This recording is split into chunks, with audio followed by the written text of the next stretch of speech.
Bonjour et bienvenue dans Mimi numéro 30, c'est le magazine de l'insolite et des mondes invisibles. Bonsoir Jérôme. Salut Antoine, bonjour tout le monde. Et puis aujourd'hui, on a un invité surprise, pour ceux qui nous ont suivis la semaine dernière. Il s'agit de Valerio Leliange. Salut Val, comment ça va? Bonjour à tous, je vais bien et vous? Bah super, salut Valerio. C'est cool d'être là pour les 6 ans de la chaîne et merci Antoine d'avoir pensé à moi parce que moi j'y avais pas du tout pensé, hein. Oui, c'était juste normal, Val, que tu sois parmi nous aujourd'hui, parce que figurez-vous, un certain samedi, je crois, 12 mars 2016, d'ailleurs, il faudrait vérifier si c'est le samedi, j'en suis pas sûr, on lançait la première émission de Miasme TV, qui s'appelait d'ailleurs Miasme, l'actu hebdomadaire. Et c'était avec Valerio, on s'est lancé dans cette aventure qui était un peu folle à faire une émission sur l'actualité par semaine, qui est finalement pas très très loin de Mimi, sauf que Mimi est une version un peu courte, hein, en une demi-heure, en tout cas on essaye, on traite 4 nouvelles insolites. Là, on était parti vraiment bille en tête sur un format assez long. C'était pas rare quand on faisait des émissions de 3 heures. 3 heures, sachant qu'on se connectait avant l'émission, qu'on devait souvent attendre les gens, les invités. Et après l'émission, on restait souvent encore une demi-heure, 1 heure à discuter. Donc C'est ça. ça faisait une longue soirée, quoi. Ça faisait des très très longues soirées. Alors on parlait vraiment de tout. On parlait même de projets de crowdfunding. On faisait un programme des web TV, ce qu'on pourrait plus faire aujourd'hui. Il y en a tellement, ça a un petit peu explosé. Mais on donnait les programmes des web TV, puis on avait. Mais c'était l'origine de la chaîne. Je sais pas si tu te souviens. À la base, Miasme TV, c'était censé être un peu le télé 7 jours du mystère et inexpliqué français. Le télé 7 jours, le TV magazine, ou ce que vous voulez. Puis après, ça a évolué, mais c'était l'origine de la semaine, quoi. Exactement. L'origine de la chaîne, de la semaine, de la chaîne. Et donc, Ouais, ouais. on faisait donc il y avait vraiment une partie sur ces 3 heures où on parlait de ce que proposaient les autres chaînes. Et on citait tout le monde, hein, Nurea, CTV, MTV, BTLV, l'INRES, peut-être déjà à l'époque, je sais plus. Ouais, l'INRES y était. Il y avait la chaîne de Claire Thomas aussi qui a disparu depuis. Il y avait. Oh, ça a vachement évolué, hein. Voilà. On a toujours des archives, hein, si vous allez sur le site miasme.com, vous pouvez retrouver toutes les archives. Et, mais c'est vrai que voilà, c'était quand même une belle époque où on pouvait avoir jusqu'à 5-6 invités. On faisait ça en hangout, ça a été la galère d'ailleurs pour le premier enregistrement. Mais bon, c'était beau. Et donc toi, depuis Valerio, t'as évolué, t'as une pause, et puis t'es revenu plus à tes sur la plateforme, on va dire, de tes premiers amours qui étaient les jeux vidéo, mais pas pour parler de jeux vidéo, bizarrement. Qu'est-ce que tu fais sur Twitch? Alors, Twitch était effectivement une plateforme de jeux vidéo. Ça ne l'est plus aujourd'hui enfin, ça l'est toujours principalement, mais aujourd'hui, Twitch, c'est vachement étoffé. Il y a de tout maintenant. Il y a de la musique, il y a de l'histoire, il y a tout un tas de choses, tout ce que vous voulez. C'est devenu YouTube, sauf en direct, hein. Qu'est-ce que je fais sur Twitch? En fait, je parle de mythes et mystères et j'essaye de déceler le vrai du faux dans tout ce qu'on peut trouver en termes de documentaire. C'est-à-dire que moi, ce que je fais, c'est que je fais du react, c'est-à-dire que je montre un documentaire, je montre une vidéo et on essaye de déceler le vrai du faux ou au moins de s'intéresser aux choses et pourquoi pas faire rêver un peu les choses. C'est pour ça que si vous allez sur Twitch, vous verrez que les premières semaines, j'ai parlé de Rennes le Château. Rennes le Château, grand sujet du mystère et inexpliqué français, mythe qui a inspiré le Da Vinci Code. Il s'est dit tout et n'importe quoi. Donc, j'ai essayé de remettre un peu d'ordre dans un sujet que je connais un peu plus que la moyenne, je pense. Mais en même temps, j'ai pas voulu enlever le rêve que certains aiment avoir. C'est pour ça que j'ai pas hésité à montrer le documentaire d'Henry Lincoln, Les Templiers sont parmi nous, le documentaire vidéo. Ensuite, j'ai enchaîné sur l'alchimie, notamment avec une interview de Patrick Burinstenas que j'avais fait à l'époque sur Miasme TV. Et tu ne pourras pas montrer les replays sur la chaîne Twitch, puisque les replays sont réservés aux abonnés. Mais il faudra aller sur la chaîne YouTube, où si vous patientez quelques jours, voire quelques semaines, vous avez les émissions en replay, tout simplement. On mettra le lien, bien entendu, et de la chaîne Twitch et de la chaîne YouTube dans la description de la vidéo. Merci Antoine. Bon, en tout cas, c'est une très bonne nouvelle de te revoir sur tous ces sujets-là. C'est vrai que depuis le temps, comme tu l'as dit, tu commences à connaître un certain nombre de sujets. C'est bien de le partager sur ce genre de plateforme qui est quand même plus jeune que les plateformes YouTube. Puis ça permet comme ça de toucher tous les publics. Surtout que j'ai vachement évolué depuis le début de Miasme. Tu te souviens quand on avait lancé Miasme il y a 6 ans, je me rappelle qu'on parlait de sujets où j'étais totalement novice dessus, je connaissais rien. J'étais dans le truc parce que moi-même j'ai vécu tout un tas de trucs paranormaux qui sont bizarres. Mais par contre, quand on parlait de chamanisme, d'alchimie, pour moi l'alchimie ça restait dans les jeux vidéo. Je me disais mais qu'est-ce que c'est que ce truc ? J'étais dans un autre monde quoi. C'était une belle épopée. Voilà, vous pouvez retrouver toutes les émissions qu'on a faites avec Valerio sur YouTube. Vous retrouvez dans les playlists. On en a fait quand même 83. Alors, pas 83 ensemble, mais 83 numéros de Miasme, l'actu hebdomadaire. Alors, pour ceux qui ne le sauraient pas sûrement encore dit il n'y a pas très longtemps, mais Miasme, c'est une chaîne qui a été créée pour le Covid. Non. C'est un acronyme, c'est le magazine d'information de l'actualité spirituelle, mystérieuse et étrange. Voilà. Et donc 6 ans. Oui. 6 ans, 12 mars 2016. Donc là, on est au mois d'avril. On enregistre un 13 avril 2022, donc ça fait 6 ans. On a vu des chaînes naître, on a vu des chaînes disparaître, mais bon, on est toujours là et content de vous accompagner le plus longtemps possible. Sachant que on est toujours sous le couperet de 2 strikes de la part de YouTube jusqu'au 12 mai. Donc on reste encore soft et prudent dans ce qu'on dit. Pour ceux qui n'auraient pas vu le 4e sujet de la semaine dernière, il est sur la chaîne de l'épopée d'Ulysse. Vous voyez de quoi je parlais, sur la chaîne Odyssée, et donc vous pouvez retrouver, on parlait de professeur Raoult, je crois. Non, c'est même sûr. C'est sûr. Allez, on attaque pour nos 4 sujets de la semaine. Valerio, t'interviens quand tu veux, si tu veux réagir sur ce qu'on dit. Et on fera pareil sur tes 2 sujets. Et on va aller sur un sujet un petit peu nostalgique, que les moins de 20 ans, peut-être même les moins de 30 ans ne peuvent pas connaître. Jérôme. C'est ça, ouais. J'irais même un petit peu plus. Oui, on est toi, Antoine, surtout, tu es de génération Cité d'Or. Mais il y en a, c'est surtout génération Goldorak. On se rappelle tous de ce dessin animé qui a déferlé en France en 1975. Donc Goldorak, c'était, vous le savez, un dessin animé adapté de l'œuvre de Go Nagai. Donc au Japon, il est passé un petit peu inaperçu. Par contre, le dessin animé a cartonné à l'époque en France à partir de 1978 et a pulvérisé tous les records d'audience sur Antenne 2 dans l'émission Récra 2 présentée par Dorothée. Donc sur 74 épisodes. Et donc parmi tous ces jeunes qui n'auraient raté jamais un épisode sur le petit écran, il y avait Didier Berrujon. Alors à l'époque, il avait 9 ans quand le Prince de Fort a débarqué en France.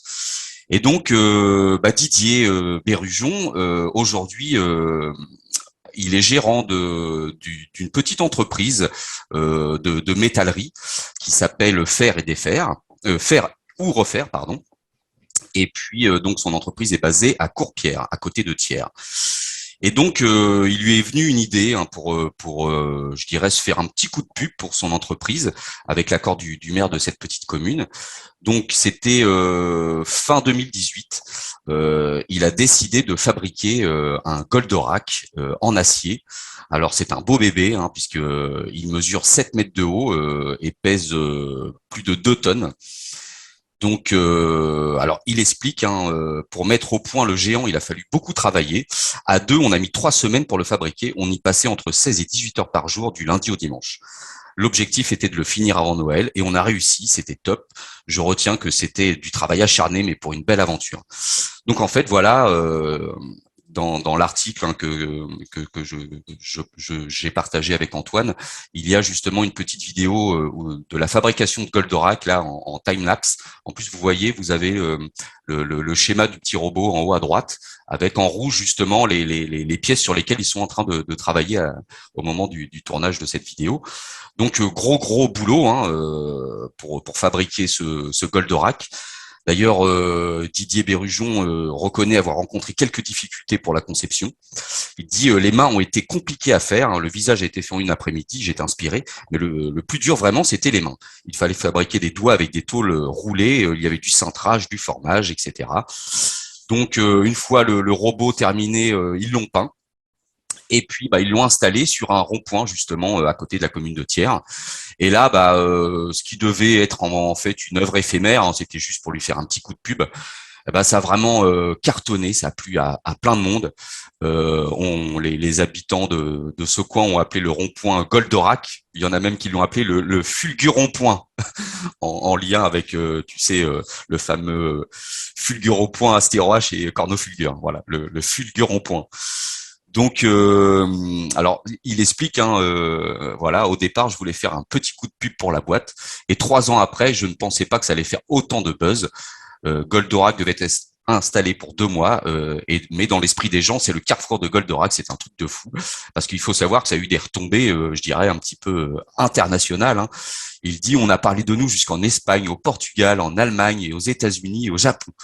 Les journaux ont relayé cette information, je ne m'attendais vraiment pas à ça. On a même eu un tweet de Dorothée pour nous dire qu'on avait fait un super boulot.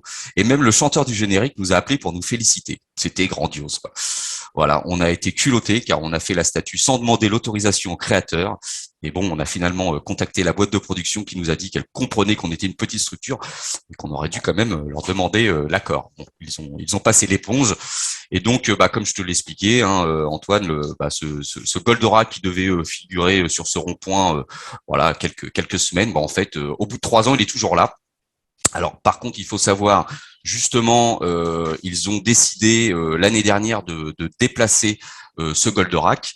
Ils l'ont mis à un autre endroit parce qu'il y avait quand même des petits problèmes de sécurité. Parce que, étant donné que le Goldorak était sur un rond-point assez fréquenté, il y avait très souvent des personnes qui s'arrêtaient en voiture au niveau du rond-point, traverser le rond-point à pied pour aller faire des selfies avec le Goldorak. Donc, ça posait quand même quelques petits problèmes de sécurité routière. Donc, le Goldorak a été déplacé à un endroit un petit peu plus propice pour que les gens puissent faire des selfies sans prendre de risques sur la route. Donc voilà, moi j'ai trouvé ça extraordinaire. Bon, en plus, apparemment, le gérant de faire ou refaire a d'autres petites idées en tête parce que vu que la commune a vraiment apprécié son travail et puis que ça a vraiment cartonné son idée, il aurait plein d'idées. Il est en train de préparer autre chose. Donc apparemment, il aurait l'intention de faire soit un petit Dark Vador, voire le vaisseau d'Actarus. Voilà. Donc, j'ai adoré. Ouais, le vaisseau d'Actarus serait plus à propos. C'est ça. À côté de Goldorak. Il a mis 3 semaines pour le faire, Il a mis 3 semaines. Ouais, ils ont vraiment bossé d'arrache-pied à deux pendant 3 semaines pour fabriquer ce Goldorak tout en acier. Ensuite, ils ont travaillé avec une entreprise de peinture, époxy, etc. Et puis, en une nuit, ils l'ont installé sur le rond-point à l'aide de bruit, etc. Voilà. Donc, un beau bébé, un beau Goldorak. Franchement, j'aimerais bien aller faire un petit selfie avec lui. Je sais pas C'est génial parce qu'en plus les yeux s'allument la nuit, quoi. Ouais, c'est ça, ouais. Ah, top, quoi. Top. C'est énorme. Alors, toi, Valerio, qui est pas du tout de cette génération Goldorak, t'en as... J'avais de la cassette VHS Goldorak chez moi quand j'étais petit. Ah, t'en as quand même vu. Ah oui, j'en ai quand même vu, ouais. Et toi, Jérôme, tu as vu la série en entier? Tu connais la fin ou... Alors, la fin n'a jamais vraiment été diffusée, mais pour information, je t'en avais parlé, Antoine. Moi, je me suis offert pour Noël une BD qui est sortie fin d'année dernière, hein. Donc ça doit être celle-ci de bande dessinée qui est sortie. Exactement. Donc voilà, c'est un petit collectif de dessinateurs français qui étaient restés nostalgiques de cette génération Goldorak et puis qui avaient jamais eu l'occasion de voir la fin, donc ils ont décidé de créer la fin de Goldorak eux-mêmes, donc en demandant l'autorisation justement à son créateur japonais qui a accepté, parce que en reprenant vraiment tous les codes de Goldorak. Et je vous invite vraiment à voir cette BD parce qu'elle est extrêmement bien dessinée et l'histoire est vraiment pas mal. Je vais pas la spoiler pour ce coup-là, hein, on vous laissera la découvrir, mais on voit un petit peu ce qui s'est passé. Ça a un petit peu mal vieilli quand même. Hein. Ça a Faut quand mal même le dire. vieilli, oui. Autant l'émission de Cité d'Or, ça passe, autant Goldorak, ça a quand même un petit peu mal vieilli. Mais est-ce que tu sais que en japonais, ça ne s'appelle pas Goldorak? Oui, non, c'était UFO. Je ne sais plus le titre original. Il y a UFO dans le titre original, je crois. Mm-mm. Ça s'appelle UFO Robot Grandizer. C'est ça, Randizer. Hein, et comme quoi, on est vraiment marqué par ça, parce que l'autre fois au supermarché, je passe devant ça. Achat compulsif, c'est des magnettes que je collerai jamais sur mon frigo, forcément. Mais voilà. Et c'est là où j'ai appris que ça s'appelait UFO Robot Grandizer. Et c'est incroyable le mariage de la culture française à la culture japonaise. Enfin, en tout cas, l'amour des Français pour la culture japonaise. Je sais pas si on retrouve ça quelque part ailleurs dans le monde, quoi. Ah, c'est vrai que il y a eu récemment d'ailleurs le salon du manga sur Paris. C'était le même week-end des rendez-vous de l'étrange organisé par Damian. Et ce week-end-là, je sais pas si tu te rappelles, sur la route, Antoine, on s'est arrêté boire un petit café. On a vu des personnes déguisées de la tête aux pieds qui allaient à ce salon du manga. Et c'est vrai que, comme tu le dis, Valerio, les Français, il y a un lien avec la culture japonaise, les mangas, etc. C'est assez, c'est vrai que c'est assez spécifique pour la France. Mm. Là, on a connu Dragon Ball avant les États-Unis, bien avant, Oui, plusieurs années avant les États-Unis. Par exemple, ce qui est totalement fou, parce que Dragon Ball, c'est une licence extraordinaire, mais Non, mais c'est vrai que nous, on était vraiment les pionniers dans la diffusion de dessins animés japonais qui ont vraiment cartonné en France, hein. On va pas tous les énumérer, mais il y en avait un grand paquet, hein. ah, c'est clair. Tout ça, c'est grâce à Dorothée. Dorothée, si tu nous entends. Ok, bon bien écoute, merci pour ce sujet de mise en bouche. Alors même s'il n'est pas trop d'actualité, mais bon voilà, comme c'est une émission un peu spéciale aujourd'hui, voilà, on voulait faire un petit côté nostalgie, c'est le côté anniversaire de la chaîne. Alors Valerio, toi, tu te prêtes aussi au jeu de ces news insolites, et tu nous as dégoté une petite news sur Science et Avenir, concernant la disparition des dinosaures. Concernant la disparition des dinosaures, mais c'est pas une petite news, hein. Ce que je vais vous dire là, c'est quand même un truc de dingue. On connaît tous la théorie de l'astéroïde qui s'écrase sur Terre. Aujourd'hui, cette théorie-là, elle est quasiment confirmée. Je vous la refais. Il y a 66 millions d'années, vivaient dinosaures et autres bêtes sur Terre, une faune et flore complètement différents. Patatras, un astéroïde s'écrase et c'est l'apocalypse. On avait retrouvé le cratère du Yucatan au Mexique. On avait des théories sur le fait que ce soit un astéroïde qui ait détruit quasiment toute vie sur Terre, et notamment les dinosaures. Eh bien, on a retrouvé un site, le site de Tanis, non pas en Égypte, parce que il y a effectivement une ville en Égypte qui s'appelle Tanis, mais ça fait référence à la ville secrète de Tanis, parce que c'est un lieu secret qui a été, un endroit qui a été découvert dans le Dakota du Nord, à 3000 km du crash de l'astéroïde. Alors, pour vous donner une idée, hein, vous dites, ah, mais 3000 km, c'est loin. Alors, l'astéroïde, le cratère du Yucatan, c'est 80 km de diamètre, 30 km de profondeur. Ça vous donne une idée de l'impact que cela a pu avoir sur la planète, et ce même à 3000 km de là. Alors, qu'est-ce qui est extraordinaire dans cette découverte ? ce qui est extraordinaire dans cette découverte, c'est qu'on a pu, depuis 2019, retracer ce qui s'est passé dans cette région. Et là, ce que vous voyez à l'écran, j'en profite pour rebondir tout de suite là-dessus. Me fait stop, Antoine. Vous voyez un vrai dinosaure. Vous voyez un vrai dinosaure. Ça, ce que vous voyez, ce n'est pas de la science-fiction. C'est un dinosaure parfaitement conservé.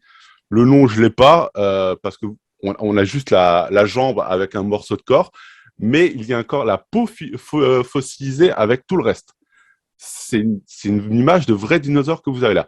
Et c'est en ça que ce lieu est extraordinaire parce qu'en fait, il faut le savoir, et vous le verrez, c'est qu'avant, dans les États-Unis d'Amérique, il y avait une mer qui traversait les États-Unis. Et lorsque il y a eu ce crash d'astéroïdes, il y a eu, en fait, si vous voulez, tout autour de cet endroit-là, des vagues géantes qui se sont ravagées sur Terre, et ça a enseveli toute la faune et la flore, et notamment les dinosaures, sous des couches et des kilomètres de sédiments. Et c'est pour ça qu'aujourd'hui, on arrive à retrouver un... Franchement, moi, je suis sur les fesses, pour pas le dire autrement, un fossile de dinosaure extrêmement bien conservé. La deuxième méga bonne nouvelle, c'est qu'en fait, on va retrouver énormément de fossiles dans cette région. On sait que c'est une région propice à ça, donc il y a énormément de recherches qui sont faites, et je pense que dans quelques années, vu comme ça avance, on va avoir énormément d'informations sur ce qui s'est passé il y a, je vous le rappelle, 66 millions d'années. Il y a un truc qui est énorme. Alors, les recherches sont faites par Robert de Palma. C'est que on a, grâce au crash, alors vous savez que retrouver des particules d'astéroïdes du crash, c'est quasiment impossible. Parce que quand ça tombe sur Terre, ça se pulvérise. Eh ben non, on a retrouvé, on est quasiment sûr de retrouver des microparticules d'astéroïdes. En fait, quand il y a le crash, il y a des sphérules d'astéroïdes qui se propulsent partout. Et en fait, grâce aux arbres et grâce à la résine d'arbres, on sait que pendant le crash, il y a des ambres qui se sont formés. Et donc, du coup, dans l'ambre qui se forme grâce à la résine d'arbre, on pense être capable de retrouver, grâce à une technologie que la NASA a elle-même étudiée, a elle-même utilisée sur la Lune, pour étudier la Lune, des micro-bulles d'air dans ces ambres-là, donc des toutes micro-bulles d'air, ce qui nous permettrait, alors vous allez me dire, des micro-bulles d'air, ça sert à quoi? Ça nous permettrait de connaître la composition de l'air à l'époque d'il y a 66 millions d'années. C'est une avancée scientifique majeure dans l'étude de notre passé sur Terre. Oui, à mon avis, la composition, il y a 66 millions d'années de cela, de l'atmosphère terrestre devait être complètement différente, parce que on était face vraiment à, comme tu le disais, Valerio, à des créatures, mais elles étaient gigantesques, même toute la faune, la flore, hein, les arbres, tout était gigantesque à cette époque-là. Donc on se demande s'il n'y avait pas justement une atmosphère complètement différente de la nôtre, et même une gravité aussi, parce que pour être face à des animaux de cette taille, je pense qu'il y avait aussi des paramètres de gravité de la planète à ce moment-là qui étaient complètement différentes. Des paramètres de gravité différentes, une météo différente, une géographie totalement différente, puisque là, vous le voyez, il y avait une mer qui traversait les États-Unis, une grande mer. Donc, c'est-à-dire qu'aujourd'hui, cette mer-là a totalement disparu. C'est-à-dire que c'était totalement différent. Et peut-être qu'on arrivera à retrouver d'anciennes espèces. Vous l'avez vu, ce corps qui est quasiment conservé, qui est momifié, c'est incroyable. Peut-être qu'on arrivera à retrouver d'anciennes espèces qui ont vécu sur Terre il y a de ça 66 millions d'années. Mmh. C'est incroyable. C'est un retour dans le passé. L'homme a sous ses yeux un tombeau à ciel ouvert qui a été conservé pendant 66 millions d'années. C'est incroyable. Par contre, on est bien d'accord, il n'y a plus de doute sur l'origine de la disparition des dinosaures. C'est bien une origine d'une météorite qui s'est écrasée sur la planète. Oui, voilà. Maintenant, on en est quasiment sûr. Ah, c'est quasiment sûr. Il y a encore débat sur le sujet. Il y a encore des gens qui théorisent là-dessus. Malheureusement, tu sais, moi, il y a 20 ans, quand j'allais à l'école, on théorisait là-dessus, et il y a encore des gens qui théorisent là-dessus. Aujourd'hui, c'est 95% certain, quoi. Mmh. Après, rien ne nous empêche, en 66 millions d'années, d'avoir eu plusieurs apocalypses. Effectivement, il y en aurait eu plusieurs. Il y a eu un très bon film documentaire dont je ne me rappelle plus le nom qui montrait déjà l'effet de cet impact sur Terre d'une météorite. Elle n'a même pas besoin d'être énorme. Hein. Si elle fait à peine, on va dire, 3 km, ça suffit pour éradiquer toute vie sur Terre. Parce qu'il y a l'impact qui détruit la zone, il y a l'onde de choc qui se répercute sur une immense partie de la planète. Et puis, si ça suffit pas, il y a après une espèce d'apocalypse nucléaire, c'est-à-dire un hiver nucléaire du fait des particules de poussière, etc., qui mettent des... C'est ce qui s'est un peu passé quand il y a l'astéroïde du Yucatan. Hein. C'est que en fait, quand l'astéroïde a atterri, le crash a été tellement énorme que la météo s'est mise à changer. Et on sait que, par exemple, à Tanis, il y a eu des pluies de grêle considérables et des pluies de sédiments en tout genre. Et c'est pour ça aussi qu'on retrouve des corps ensevelis. C'est parce que c'est pas la Terre qui s'est soulevée et qui a retourné. C'est que la météo, ça a été un grand chamboulement de tout et n'importe quoi. Hein. Imaginez un apocalypse où tout vient à se mélanger. Et c'est ça. C'est une météo complètement dantesque qui fait que tout disparaît, quoi. D'autant plus, je ne sais pas si ça s'était prouvé ou pas, mais il y aurait des théories qui iraient dans le sens où la planète, suite à un crash comme ça de météorite, aurait changé, aurait basculé un petit peu son axe, ce qui nous donnerait d'ailleurs aujourd'hui les 4 saisons. À l'époque, avec un axe complètement à la verticale, on n'avait pas les changements de saison tels qu'on a aujourd'hui. Et c'est d'ailleurs pour ça aussi qu'il y avait une profusion une luxuriance de végétation qu'on ne retrouve plus aujourd'hui, sauf au niveau des équateurs. Oui, et en plus, un tel impact, ça peut aussi réveiller des super volcans. Hein. On sait qu'aux États-Unis, il y a par exemple Yellowstone. Hein. Il suffit que, suite à cet impact, ça réveille des super volcans et qui, comme tu le disais, Valnerio, tout vient se mélanger, hein, éruptions volcaniques, etc., etc. Et puis voilà, on arrive dans une ère glaciaire qui va éradiquer toute vie végétale et du coup, l'extinction de ces animaux derrière, quoi. Et ce qu'il faut préciser, c'est que là, vous dites 66 millions d'années, ça vous parle pas. L'espèce humaine, la civilisation humaine qu'on le connaît, c'est à peu près, vous remontez 2000 ans avec Jésus et vous remontez, 4000 ans en arrière. Ça fait 6000 ans qu'on existe. Entre gros guillemets, hein. Parce qu'on a Gopekli TP qui remonte à 10 000 ans, je crois. 12 000. Donc, allez, je vous autorise 12 000, on n'est plus à 2000 allez, près, on là. est plus à 2000 près. Donc, 66 millions d'années, je vous l'autorise. C'est pour ça que c'est énorme de se dire on retrouve des choses d'il y a 66 millions d'années, quoi. Donc, ce qui laisse espérer que peut-être un jour on retrouvera Atlantide, hein. Ou d'autres vestiges comme ça qui, on pense, quasiment introuvables, mais si effectivement l'Atlantide a subi une catastrophe, un déluge ou quelque chose dans ce genre-là, peut-être qu'on arrivera à retrouver ces vieilles pierres ou ces vieux, je sais pas quoi, je sais pas ce que c'est, mais peut-être qu'on retrouvera de vieilles villes, quoi. On retrouve des vestiges sur notre planète, on se demande qui a fait ça quand même. Hein. Allez, j'en profite, messieurs, pour faire un peu d'autopromotion sur le dernier Génération Stellar numéro 8, spécial Atlantide, hein, qui vous amènera sur ce genre de sujet et bien d'autres. Je sais que tu es un abonné de la première heure, Valerio. Tu as eu le temps d'en lire un petit peu, parce qu'il est très, très épais celui-là. Je t'avoue que j'ai lu que celui d'Arcana et celui d'une autre personne dont je ne sais plus le nom, parce que je suis un très mauvais élève et je ne lis pas les noms. Mais non, c'est... Après, moi, l'Atlantide, je vois ça comme... à mon sens, je pense que c'était, pour moi, quelque part, côté Atlantique, qu'il y a dû avoir un truc qui s'est passé sur Terre et que la ville a disparu, point.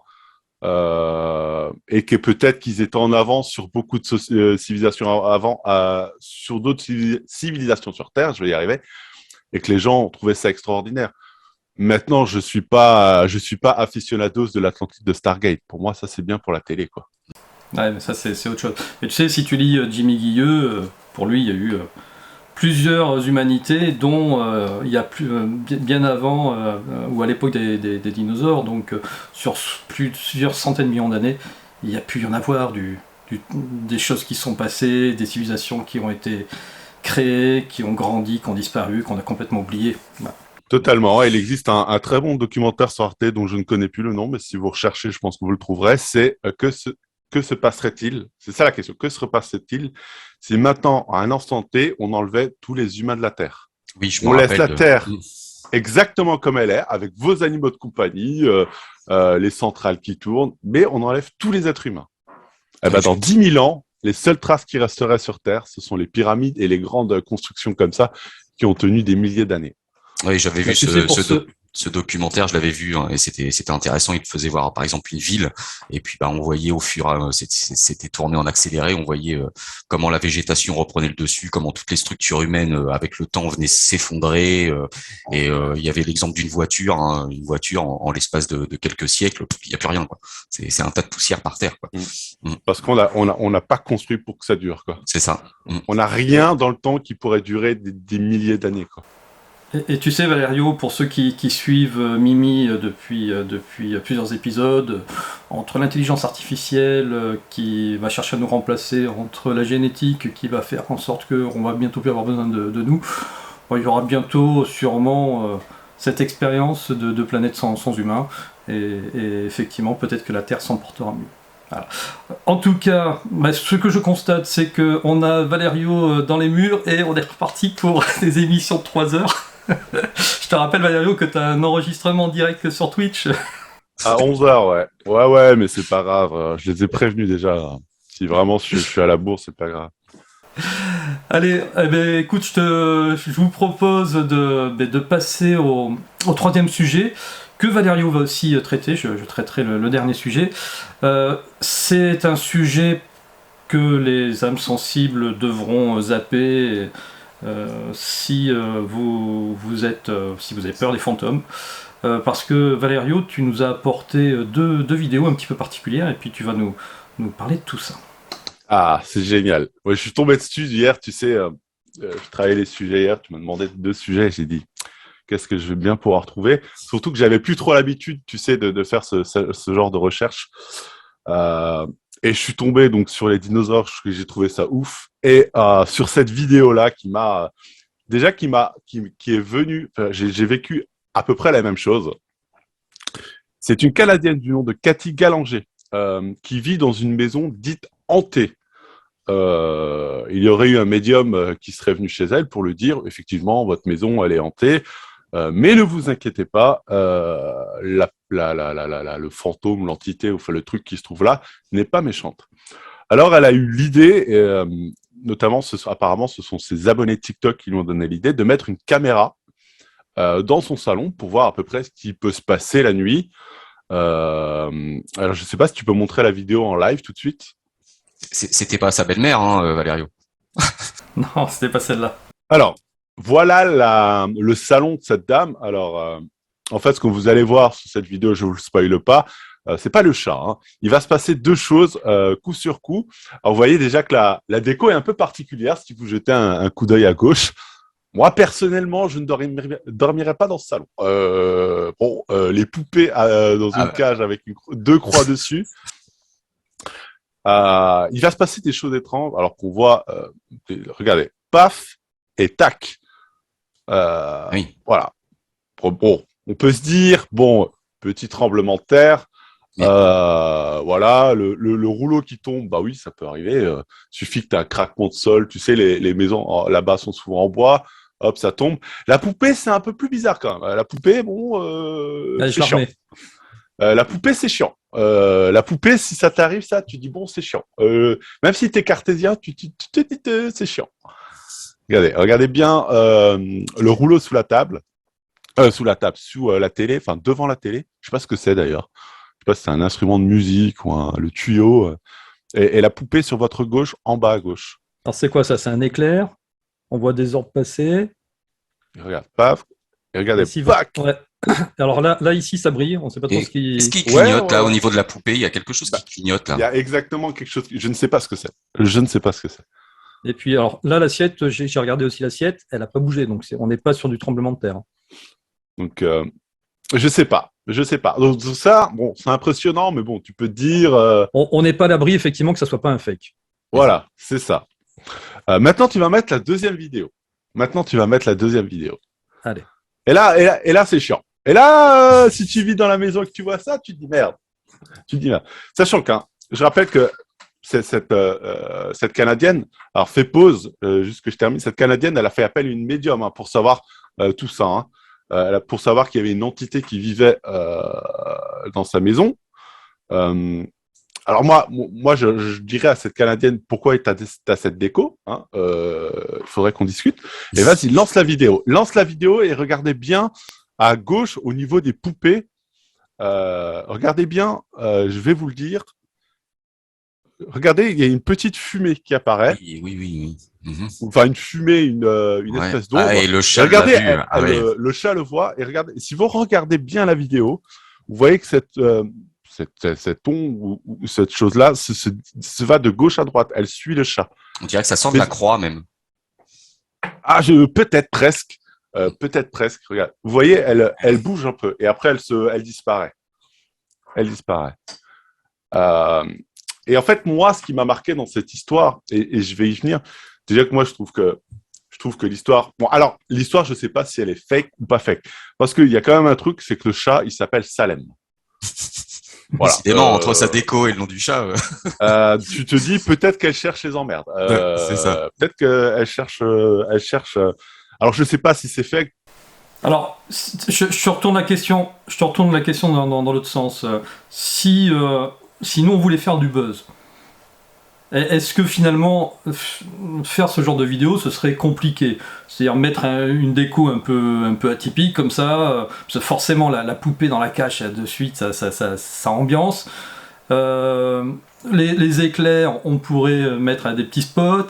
Le rouleau, il y aurait moyen de le tirer. Il y a totalement moyen de reproduire ce qui s'est passé. Et puis, parce que moi, ce qui me dérange, c'est vraiment les petites lumières qui sont sous les fesses de la poupée. Tu sais, comme si c'était un système pour éjecter la poupée, et puis finalement, on voit le système. Mais bon, pourquoi pas. Et puis après, le chat, très bien, peut attirer son regard, parce que là, il chasse, quoi. Il est en train il se dit, il y a quelque chose, il regarde.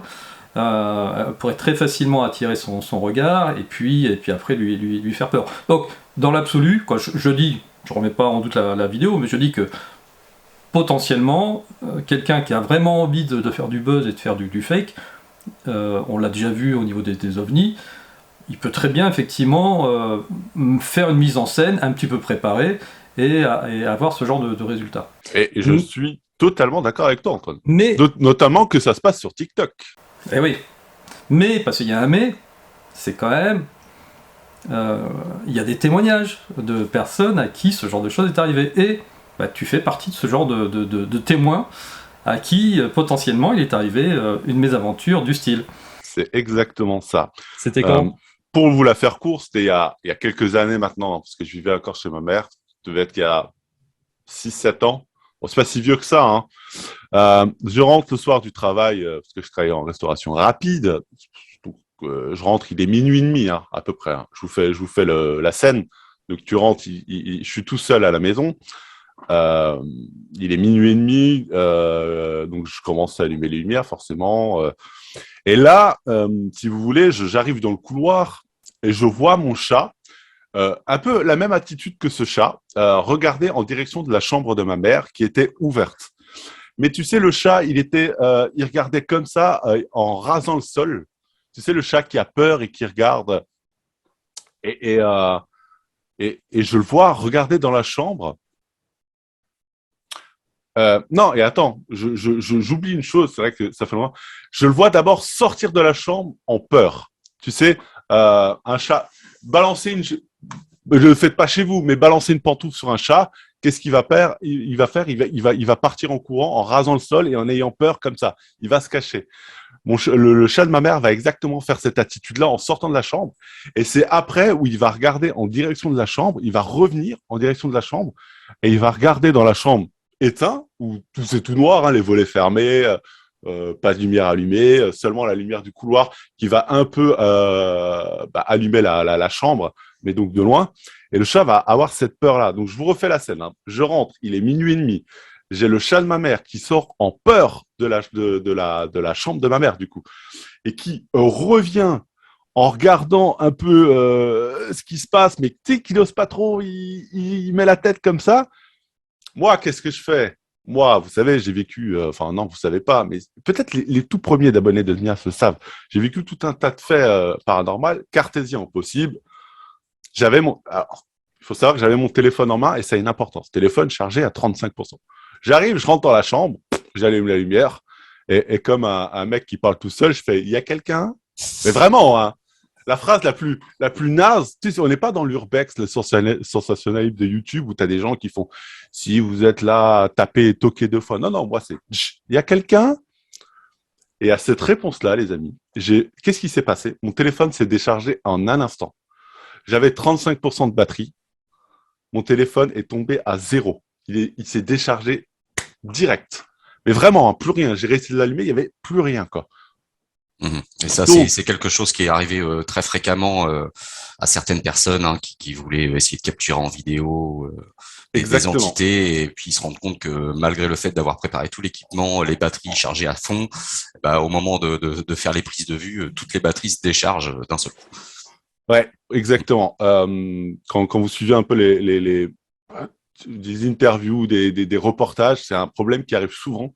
Et pour le coup, ça m'est arrivé à moi. C'est pour ça que quand j'ai vu ce chat avoir peur dans ce salon, je me suis dit, tiens, ça me fait penser à mon chat qui a eu la même réaction, voire même pire que la réaction de ce chat, parce que ce chat sur la vidéo, il se tire. Et, le mien, il était un peu plus courageux, quoi. C'est-à-dire qu'il est quand même venu voir ce qui se passait. En tout cas, tu fais très bien chat curieux, ouais, là, comme ça, c'était pas mal, c'était très visuel.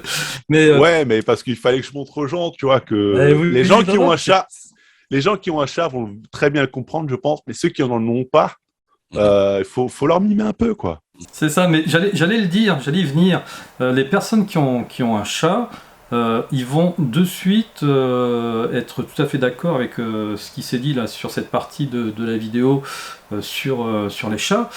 Parce que c'est courant de dire, tiens, mais il regarde un ange passer, tu vois. C'est une expression qu'on a avec, sur les chats où il voit une fée passer.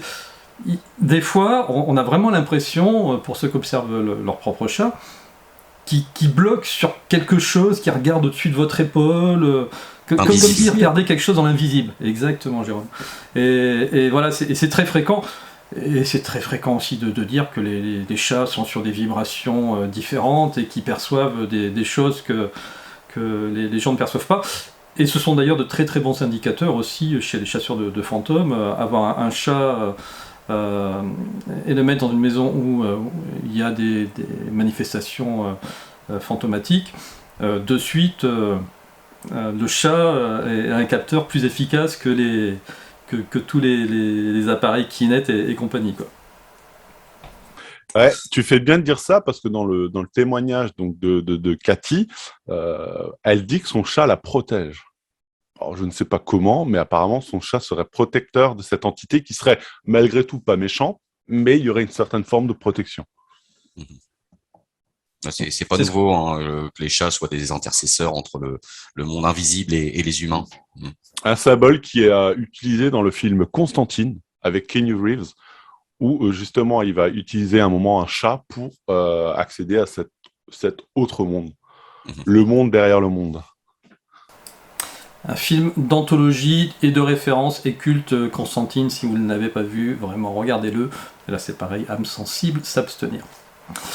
Eh bien, merci Valerio pour, moi j'allais dire même pour cette leçon d'animation que tu viens de nous faire. Pourquoi je dis ça? C'est le petit clin d'œil à Jérôme qui nous a qui nous a donné la semaine dernière, ou il y a 2 semaines, un fantôme en papier.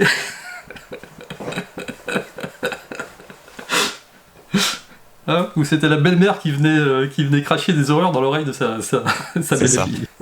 Voilà, Jérôme, ça c'est son dé.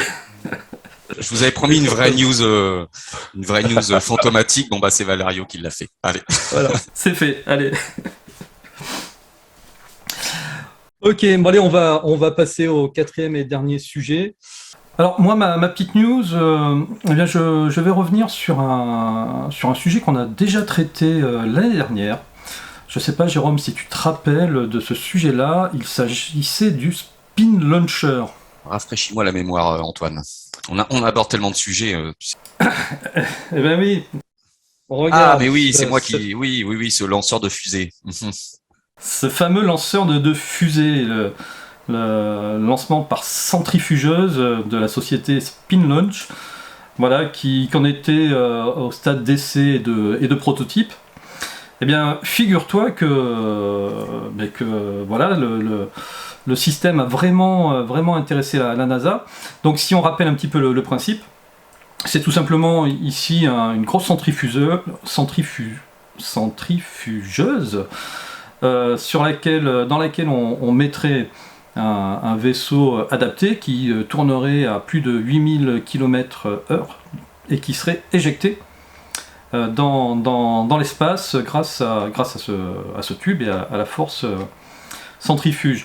Alors, le gros intérêt de cette technologie, eh bien, c'est les économies monumentales quant au coût de lancement. C'est-à-dire que là, au niveau des coûts de carburant, un lancement standard, ça implique un investissement, comme le dit l'article, de 5 à 100 millions de dollars, ce qui n'est pas neutre. Et puis, alors avec la crise pétrolière qu'on connaît, ça pourrait être encore beaucoup plus. Tandis qu'un lancement par centrifugeuse viendrait à moins de 500 000 dollars. Pourquoi ? Parce que finalement, l'objet qui serait lancé utiliserait quand même un moteur pour pouvoir pouvoir sortir de l'atmosphère terrestre, mais uniquement sur les derniers kilomètres. C'est-à-dire que la centrifugeuse ferait tout le boulot, et donc on réduirait énormément les coûts. Alors, il y a quand même juste un petit problème sur ce genre de technologie, c'est qu'il va falloir que les objets qui sont embarqués soient adaptés au plus de... Alors je crois que c'est un peu plus loin, c'est plus d'une centaine de G que prend les objets. Non, 10 000 G, voilà, une accélération équivalente à 10 000 G. Donc tu peux pas mettre un homme. Donc aujourd'hui, tu ne peux pas mettre un homme, voilà. Est-ce que tu mets les satellites que tu vas mettre dedans, tu as intérêt à bien les arrimer. On va mettre des colis en plastique pour tenir le matos, parce que ça va pas tenir longtemps. C'est ça. Et donc en fait, c'est vraiment le seul petit problème. Voilà, c'est qu'il faut que les équipements soient construits dans des matériaux qui soient capables de supporter cette accélération.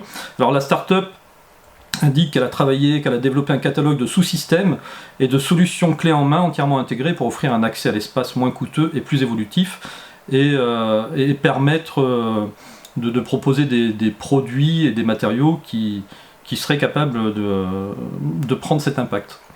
Donc la NASA a signé un accord. Elle vient de signer l'accord SpaceX avec cette start-up pour tester l'engin dans l'année. Donc là, on en est vraiment... on en rigolait l'année dernière, je pense. Oui, on en rigolait. Mais ça devient sérieux quand même. Hein. Mais tu vois, je trouve que c'est toujours une technologie... c'est un truc de ouf, 10 000 G, mais je trouve que c'est toujours une technologie banale, quoi. Rudimentaire. Moi, j'attends qu'on vienne me dire, on a fait de l'antigravité, on a réussi à téléporter un vaisseau, même si c'est que sur 1 mètre, ou si c'est un micro-vaisseau, tu sais, parce qu'on sait faire la téléportation de microparticules, mais ça reste toujours quelque chose où l'être humain n'est pas viable là-dedans, quoi. Où tu es limité dans la dépense énergétique, il manque ce truc encore, tu sais, pour que ce soit... Écoute, eh bien, figure-toi que ça existe peut-être déjà, parce que j'étais le week-end dernier dans une soirée à Lyon chez chez Poisson Fécond, un gros youtubeur à 3 millions d'abonnés. Et j'ai rencontré un de ses fans qui m'a montré une vidéo très particulière et qui devrait être avec nous jeudi prochain, la semaine prochaine, pour Mimi 31, parce qu'il aurait enregistré ce que tu décris, c'est-à-dire une technologie de téléportation saut de puce au-dessus de la zone 51. J'ai vu la vidéo. Voilà. Je vous spoil, je vous tease un peu le sujet, ça sera dans Mimi 31. Mais tu as tout à fait raison, tu vois. On est d'accord, on est encore dans de la technologie entre guillemets rudimentaire, même si derrière il y a beaucoup d'ingénieurs qui travaillent. On n'est pas dans de la technologie SF qui nous permettrait de passer d'un point A à un point Z de l'univers en un claquement de doigts. Mais on sent bien que, tu vois, la NASA a quand même changé s'oriente là-dessus parce que les problèmes de coût de carburant deviennent de plus en plus réels. Je pense que la problématique avec la Russie aussi, qui faisait pas mal de lancements avec les lanceurs Soyouz, ça va devenir un gros problème. Donc ils cherchent d'autres solutions. Et cette solution-là va permettre de lancer énormément, et c'est ça moi qui me fait peur en fait, c'est que ça va se permettre de lancer énormément de satellites dans l'espace, même beaucoup plus que ce qu'il y a aujourd'hui. Et quand on sait toute cette pollution qu'il y a au-dessus de nos têtes, ça devient compliqué. Tu as raison, mais n'oubliez pas qu'une grande partie de notre technologie actuelle provient de la recherche aérospatiale. Un exemple tout simple, je ne sais pas si tu es papa, Jérôme. Oui. La couche des bébés, ça vient de là, quoi. C'est des couches de l'espace. Okay. Et voilà, pour vous donner un exemple. Donc, faut toujours se dire que, c'est toujours pareil, quoi. Quand l'homme invente un truc, il y a toujours il s'en sert toujours à des fins militaires ou avant tout. Il y a des fins militaires et des fins un peu moins glorieuses, mais nous, civils, on en profite toujours derrière pour des petites choses du quotidien dont on ne s'en rend même pas compte puisqu'on ne le sait même pas, quoi. Mais il faut espérer que peut-être que pour une fois, ce sera un peu plus honorifique, j'ai envie de dire. L'avenir nous le dira, Valerio, comme on le dit assez régulièrement dans cette émission. Et bien voilà, les amis, Valerio, ce petit retour passager. Ouais, c'était très cool. Hein. Encore, grâce à moi, tu as fait une émission d'1h30, je suis content. C'est ça. En tout cas, c'était avec un grand plaisir. En tout cas, merci de l'invitation. Merci à toi, Antoine, et merci à Jérôme de m'avoir accueilli. Écoute, merci à toi d'avoir participé avec nous à ce Mimi numéro 30. C'était sympathique. Franchement, c'était avec grand plaisir, quoi. Et puis voilà, si vous voulez retrouver donc Valerio, il y a sa chaîne Twitch et il y a son replay après sur YouTube. Et puis voilà, moi je te souhaite plein de bonnes choses pour la suite de ta chaîne. Abonnez-vous sur sa chaîne, abonnez-vous aussi ici si vous ne l'avez pas fait. Et puis voilà, à très bientôt. Et mettez des pouces bleus. Ah oui, c'est important, il paraît que ça fait monter les algorithmes de YouTube. Mettez des pouces bleus. Et un petit commentaire sympathique au passage. Merci à tous, ciao ciao, à la semaine prochaine. Salut tout le monde. Salut.